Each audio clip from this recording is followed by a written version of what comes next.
जय जगन्नाथ। प्रणाम दर्शक बंधु। आपण मान मो यूट्यूब चैनल को सर्च करंतु, सब्सक्राइबर करंतु, कमेंट करंतु, लाइक करंतु, मतामत दियंतु। मो कवितार शीर्षक पॉलिथिन मुक्त भारत। पॉलिथिन मुक्त भारत गढ़िबा हेब नाही केबे रोग, सुंदर स्वास्थ्यर जत्न नेउथिबा करुथिबा नीति जोग। कागज पटीर व्यवहार करी जिनिस को साइतिबा, परिवेश पाई हितकार हेबा, दूषित केबे न हेबा, दूषित केबे न हेबा।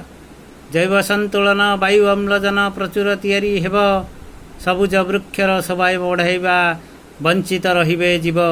सबुज वृक्षर शोभा बढ़ाइबा, वंचित रहिबे जीव।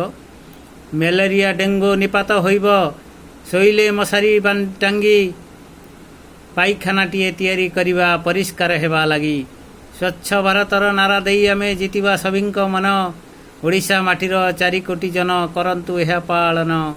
ओडिशा माटीर 4 कोटी जन करंतु एहा पालन। धन्यवाद।